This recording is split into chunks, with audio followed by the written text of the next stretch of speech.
Gautam neuro care brain stroke migraine fits brain and spine surgeries కి best neuro surgeon. Welcome to our channel. ఈరోజు మనతో పాటు ఉన్నారు వెలంకి జానకి గారు, సీనియర్ గైనకాలజిస్ట్ అండి. మనం ఈరోజు ఎందుకున్నామంటే మేడంతో అవినాష్ గారి కూతురు అంటే 7 monthsలో చనిపోయింది కదా తన డెలివరీ అయ్యి. సో అసలు ఎందుకు ఇలా జరిగింది, అసలు తనకు ఉన్న ప్రాబ్లం ఏంటి, ఈ విషయాలన్నీ మేడం ద్వారా తెలుసుకుందాం. నమస్తే మేడం. నమస్తే అండి. మేడం, మనందరికీ తెలుసు అవినాష్ అంటే ఎవరికి తెలియకపోవచ్చు కానీ ముక్కు అవినాష్, జబర్దస్త్ ముక్కు అవినాష్ అంటే అందరికీ తెలుసు. సో వాళ్ళ కూతురు 7 months నిన్ననే ఎక్స్పైర్డ్. 7 monthsలో ఇలా జరిగింది. సో ఇలా జరగడానికి గల కారణాలు ఏమంటారు మేడం? అంటే ఎగ్జాక్ట్గా మనకి ఏమేమి ఎనామలీస్ ఉన్నాయి అనేది తెలియదు. కాకపోతే నేను విన్నదాని ప్రకారం హార్ట్లో హోల్స్ ఉన్నాయని తెలిసిందనమాట.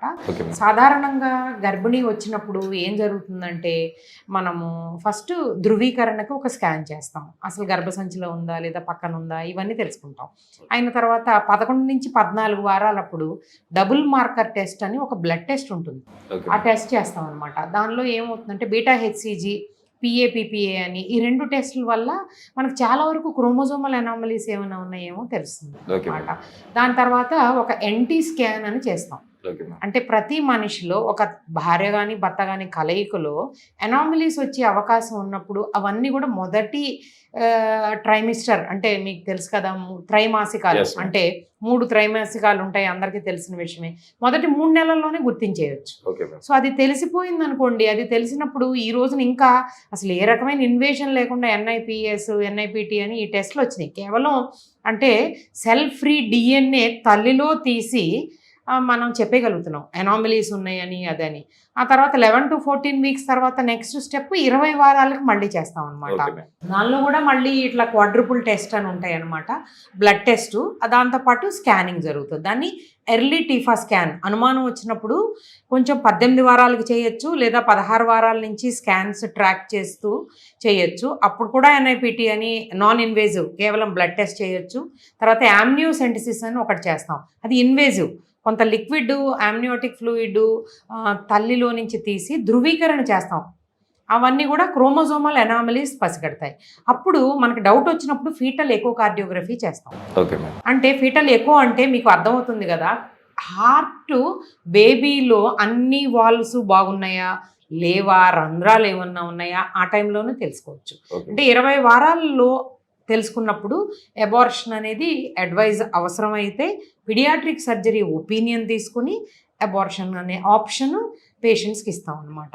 కొంతమంది ఏంటంటే అబార్షన్ తర్వాత చూద్దాంలే, పుట్టిన తర్వాత బేబీకి ఏమీ పెద్దగా లేకపోతే చూద్దాంలే అని వెయిట్ చేస్తూ ఉంటారు. అటువంటి అప్పుడు ఎలా జరుగుతుందంటే బేబీ పొట్టలోనే చనిపోవడం, ఇప్పుడు వీళ్ళకి వచ్చిన ఇబ్బందిలాగా 7వ నెలలో చనిపోయిన తర్వాత తీయడం, ఇవన్నీ జరుగుతూ ఉంటాయి. అదే మనకి 11 వారాలప్పుడే తెలిసినప్పుడే మనం కనుక ముందే చర్యలు చేపట్టి ఉంటే కనుక ఆర్ ఆప్షన్ ఇచ్చినప్పుడు మనం ఒకసారి ఆలోచించుకుని ఎందుకు జరిగింది అని కూడా చూసుకోవచ్చు. ఇలాంటప్పుడు ఏం చేయాలంటే ఫస్ట్ ట్రైమిస్టర్ అబార్షన్ చాలా సులువుగా అయిపోతుంది. అది కానప్పుడు సెకండ్ ట్రైమిస్టర్లో కూడా ఈ అన్ని రకాల టెస్టులని చేసుకుని అప్పుడు కూడా ప్రాబ్లం ఉందని ఈ రోజున అందరికీ అన్నీ అవైలబుల్ వచ్చేసినాయి. మనం ఏదో ఒక డెసిషన్ మంచిగా తీసుకోవాలి.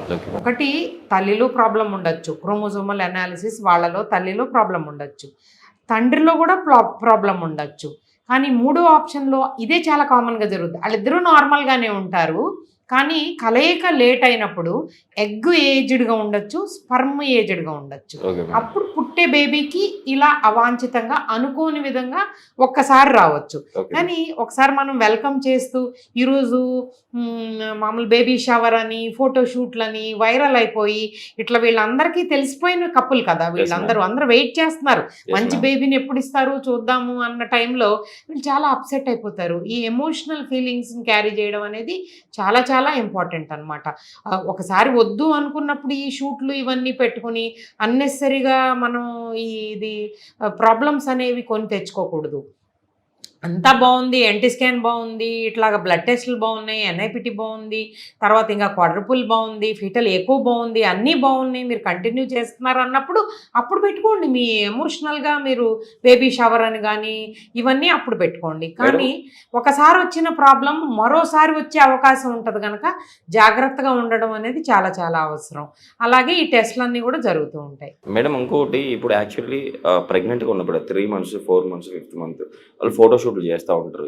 దీని ఎఫెక్ట్ బేబీ పైన డైరెక్ట్ పడే అంటే లోపల ఉంటుంది కదా, దీనిపైన బేబీకి ఎఫెక్ట్ పడే అవకాశం ఉంటుంది. అంటే ఇదేం రేడియేషన్ కాదండి. అంటే ఫొటోస్ అనేవి ఏంటంటే జనరల్గా ఫోటోషూట్ దీంతో అలసిపోతుంది తల్లి అంతవరకే, కానీ దానివల్ల రేడియేషన్ పడుతుందని మనకి ఇప్పటివరకు సైంటిఫిక్గా ఎదమిద్దంగా మనకు తెలిసిందంటూ ఏం లేదు. ఎవరు కూడా డిస్కస్ చేసిందంటూ కూడా నాకు తెలియదు. మేడం ఇప్పుడు యాక్చువల్లీ బేబీకి వచ్చేసి లోపల హోల్స్ ఉన్నాయని చెప్పేసి చెప్పారు.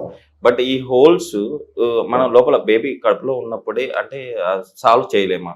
ట్రీట్మెంట్ ఇప్పుడు అధునాతంగా ట్రీట్మెంట్లు ఏం లేవు. మీరు చాలా మంచి ప్రశ్న అడిగారండి. ఫీటల్ థెరపీ అంటారు దీన్ని. ఇది చాలా అడ్వాన్స్డ్ ప్రొసీజర్స్. అంటే మనం లాప్రోస్కోపీ చేసినట్టుగా ఫీటోస్కోపీ చేసి దాని లోపలే ఈ రంధ్రాలు పూడ్చి వేయడం అనేది చాలా వెల్ అడ్వాన్స్డ్ సెంటర్స్లో జరుగుతుందని కొన్ని రిపోర్ట్స్ ఉన్నాయండి. కానీ ఇక్కడ మనకి ఇంకా అంత తేలిగ్గా అందుబాటులోకి రాలేదు. జనరల్గా ఇక్కడ ఇండియాలో ఎట్లా ఉంటుందంటే మీరు బేబీని డెలివర్ చేసేసేయండి. ఇప్పుడు చాలా అడ్వాన్స్డ్ సెంటర్స్లో 5-6 నెలలకు పుట్టిన పిల్లలకు కూడా బయటకు తీసిన తర్వాత సర్జరీస్ చేసి బ్రతికిన వాళ్ళని 500 grams వాళ్ళని కూడా మనం చూస్తూనే ఉన్నాం. అవన్నీ వార్తల్లో మీరు కూడా చేసే ఉంటారు. అవన్నీ జరుగుతూ ఉన్నాయి.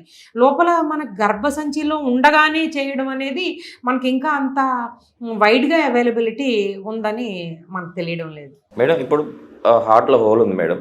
హార్ట్లో హోల్ ఉన్న వాళ్ళు బేబీ డెలివరీ అయిన తర్వాత ఆపరేషన్ చేయించుకుందామని అనుకుంటే ఏమైనా కాంప్లికేషన్స్ వస్తాయి? ఖచ్చితంగా అండి. ఇప్పుడు మనకున్న ఇండియన్ ఆప్షన్స్ ఎట్లా ఉంటాయంటే పూర్తి నెలలు నిండిన తర్వాత మెచ్యూర్ బేబీలో ఆ బేబీకి తట్టుకునే శక్తి ఉంటుందని వెయిట్ చేస్తాం. కానీ కొన్ని సమయాల్లో సందర్భాల్లో ఎట్లా ఉంటుందంటే బేబీ లోపల కడుపులో ఉండగానే చనిపోయింది అనుకోండి, మనకు చాలా ఇబ్బంది అవుతుంది.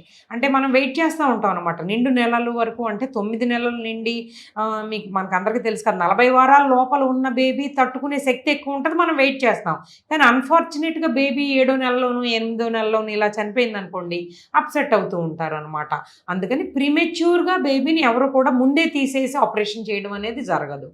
అందువల్ల మనకి తెలుసుకోలేకపోయాం. బేబీ చనిపోవడం వల్ల ఇది ఇబ్బంది అయింది. ఒకటండి, ఇది టోటల్గా హార్ట్ మీరు వినే ఉంటారు కదా, ఎడం వైపు అందరికీ ఉండేది, కుడివైపు ఉండడం, ఒక వెజల్ ఇంకోటి transfer position of great vessels అంటారు. ఇట్లా మేజర్ మాల్ ఫార్మేషన్స్ అనేవి బ్రతకడానికి చాలా తక్కువ ఛాన్సెస్ ఉంటాయండి. అందుకని 11 వారాల్లోనే ఆప్షన్ ఇస్తాం. ఒక 2 వాల్వ్స్ లేకపోవడమే కాదు, వెజల్స్ కూడా అటు ఇటుగా చాలా మార్పులు చేర్పులు ఉండి బ్రతకడానికి అవకాశం లేని బేబీ అయినప్పుడు మేజర్ మాల్ ఫార్మేషన్ అని చెప్తాం. అది కాక చిన్న హోల్ అయితే చాలామందిని చూస్తూనే ఉంటారు. మా దగ్గర కూడా తల్లికి హోల్ ఉన్న వాళ్ళు కూడా వచ్చి డెలివరీ అవుతుంటారు కదా, అంటే ఆమె ఇంకొకళ్ళకి కూడా బర్త్ ఇవ్వగలుగుతుంది. సో వాళ్ళు తీసుకున్నప్పుడు మేజరా మైనరా అనేది తెలుసుకుని ఉండవలసింది.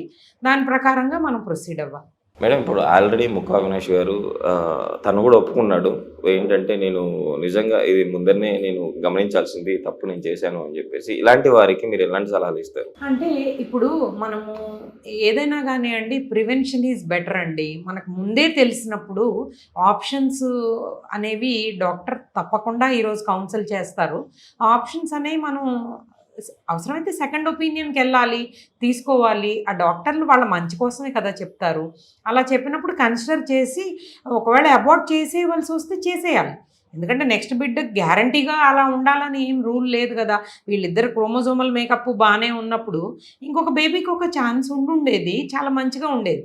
అలా కాకుండా మనం బేబీ కడుపులోనే పోయినప్పుడు ఒక ఎమోషనల్గా మనం అప్సెట్ అయ్యే అవకాశాలు ఉంటాయి కనుక అదంతా మనం భరించవలసి వచ్చింది. ఓకే మ్యామ్, ఇంత అంటే యాక్చువల్లీ హార్ట్ పాపకి బేబీ లోపల హార్ట్ హోల్ ఉంది, ఎలాంటి ట్రీట్మెంట్లు అందుబాటులో ఉన్నాయి, అండ్ బేబీ వద్దు మనం కనుక్కుంటే ఏ టైంలో మనం అబార్షన్కి వెళ్ళాలి అని చెప్పి చాలా చక్కగా వివరించారు. Thank you ma'am. Thank you.